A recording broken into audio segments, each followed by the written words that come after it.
दोस्तों, सुशांत के मामले में लंबे इंतजार के बाद एक बड़ी कार्रवाई हुई है। 5 मार्च को एनसीबी ने इस मामले में चार्जशीट पेश कर दी थी। इस चार्जशीट में रिया को मुख्य आरोपी बनाया गया तो रिया समेत 33 लोगों पर आरोप लगाए गए। हालांकि तब इस चार्जशीट की कई बातें सामने नहीं आई थीं, मगर अब इस चार्जशीट का एक एक पॉइंट हम डिकोड करने जा रहे हैं। जी हाँ, 52,000 पन्नों की इस चार्जशीट में क्या है सबसे खास, कैसे इस चार्जशीट में रिया को बताया गया है पूरा मास्टरमाइंड, वो सब कुछ आपको बताने जा रहे हैं।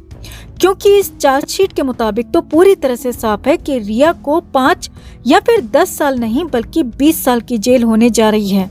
जी हाँ, ये बड़ी खबर है कि रिया को 20 साल की जेल हो सकती है। इतना ही नहीं, बड़ी बात ये भी है कि ठीक 15 दिन बाद एनसीबी एक और धमाका करने जा रही है। 15 दिन बाद बहुत कुछ बड़ा होने वाला है।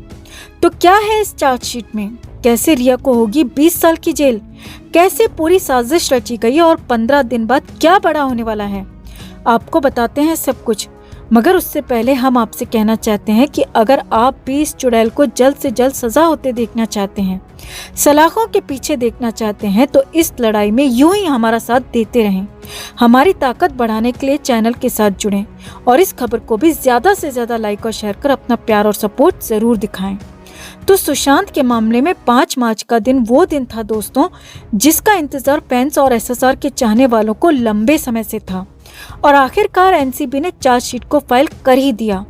इस चार्जशीट में 20,000 पेज हार्ड कॉपी में है, तो वहीं 32,000 पेज सॉफ्ट कॉपी यानी कि डिजिटल मोड में है। अब इतनी बड़ी चार्जशीट में होने को तो बहुत कुछ है, लेकिन जो बड़ी और इम्पोर्टेंट बातें इसमें हैं वो हम आपको बताने जा रहे हैं और आपके सामने इस चार्जशीट का एक एक पॉइंट डिकोड करने जा रहे हैं। एनसीबी की चार्जशीट के मुताबिक रिया को इस पूरे मामले का, इस पूरी वारदात का मास्टरमाइंड बताया गया है। जी हाँ, एनसीबी ने चार्जशीट में लिखा है कि वो रिया ही थी जो कि ड्रग की खरीद कर रही थी, स्टोर कर रही थी और उसे इधर से उधर भेज भी रही थी। चार्जशीट में रिया पर आरोप लगाया गया है कि नवंबर 2019 से रिया या फिर उसकी सहमति से ही उसके घर पर ड्रग की डिलीवरी हो रही थी और अपने घर का इस्तेमाल वो अपने बॉयफ्रेंड सुशांत को ड्रग सप्लाई के लिए कर रही थी। जी हाँ, ये बड़ी बात चार्जशीट में लिखी गई है, यानी रिया ही इस पूरे खेल की मालकिन थी। एनसीबी ने चार्जशीट में लिखा है कि रिया ने ही ड्रग की खरीद के लिए पैसों का भी इंतजाम किया था और इसीलिए वो लगातार ड्रग की खरीद फरोख्त को फाइनेंस कर रही थी। रिया ने अपने भाई शौविक की मदद से ड्रग की सप्लाई का चैनल तक तैयार किया था, यानी ड्रग के खरीदने के बाद उसे इधर से उधर भेजने, लाने ले जाने का इंतजाम भी सब कुछ रिया ही करती थी। ऐसा एनसीबी की चार्जशीट में कहा गया है। एनसीबी ने अपनी चार्जशीट में आगे कहा है कि ये पूरी तरह से साफ है कि रिया ने ड्रग को खरीदने, पास रखने, बेचने और उसे एक जगह से दूसरी जगह ले जाने की पूरी योजना बनाई थी, पूरा सिस्टम बनाया था। रिया गांजा, मारुआना, बर्ड की खरीद फरोख्त में शामिल थी और सुशांत तक भी उसी ने ये सब कुछ पहुंचाया था।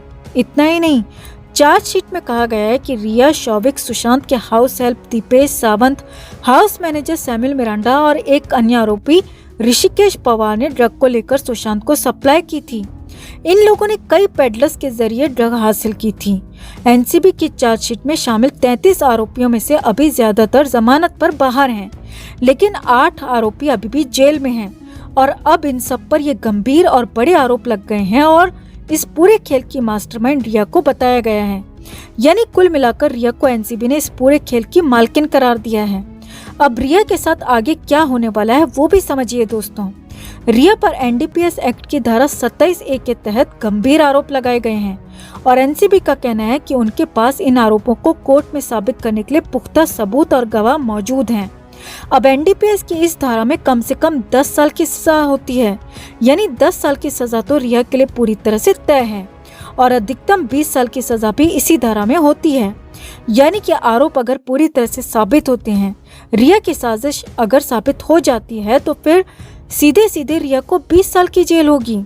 यानी कि रिया को अब अपनी बाकी जिंदगी पूरी तरह से जेल की अंधेरी काल कोठरी में ही बितानी होगी। एनसीबी के अधिकारियों का कहना है कि उन्होंने केस की गहराई से जांच की है और जब्त किए गए सबूतों, तकनीकी सबूतों, बयानों के आधार पर चार्जशीट तैयार की है और इसमें सजा का होना पूरी तरह से तय है।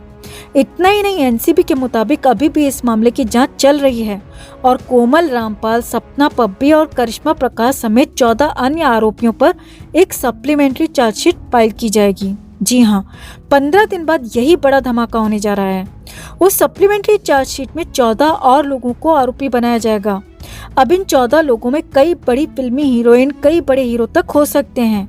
यानी कि 15 दिन बाद एक बार फिर से बड़ा खुलासा होने वाला है। इस पूरे सिंडिकेट को, इस पूरे ड्रग के गैंग को एनसीबी ने खोलकर रख दिया है और रिया के पास तो अब बचने का कोई मौका ही नजर नहीं आता, क्योंकि इस पूरे मामले में रिया को ही एनसीबी ने मास्टरमाइंड बताया है।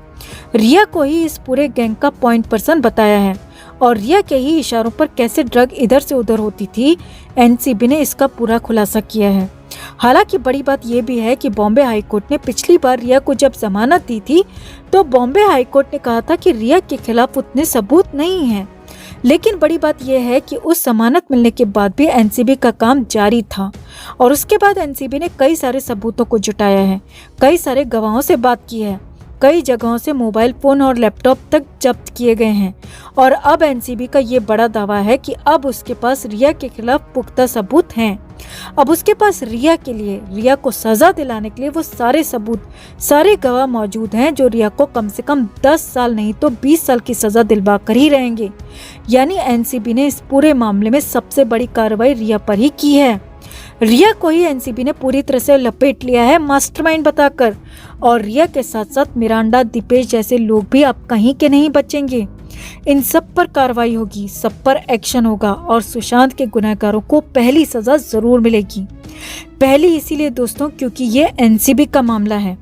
अभी पूरी सजा तो सीबीआई के केस में मिलेगी, जिसमें जल्दी माना जा रहा है कि सीबीआई भी चार्जशीट फाइल कर सकती है और ऐसे ही लोगों के, रिया समेत कुछ और लोगों के नाम भी उसमें हो सकते हैं। तो कुल मिलाकर एनसीबी की चार्जशीट ने मुंबई में खलबली मचा दी है, बॉलीवुड में खलबली मचा दी है। रिया के पास अब बचने के लिए बहुत कम संसाधन बचे हैं।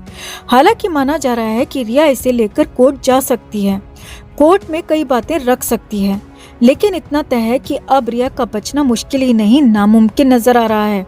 तो दोस्तों, हम आप सबसे एक रिक्वेस्ट करते हैं कि इस लड़ाई में अपना जोश बनाए रखें, आवाज़ उठाते रहें, हमारे साथ जुड़े रहें। ये लड़ाई लंबी चलेगी, कई मुश्किलें आएंगी, लेकिन धैर्य बनाए रखें। हम और आप मिलकर सुशांत के सभी दोषियों को सजा दिलाकर ही रहेंगे।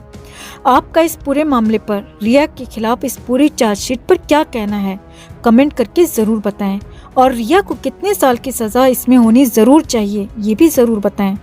जस्टिस फॉर सुशांत के लिए इस खबर को ज़्यादा से ज़्यादा लाइक और शेयर ज़रूर करें। हर अपडेट के लिए बने रहें हमारे साथ, क्योंकि आप हैं तो हम हैं।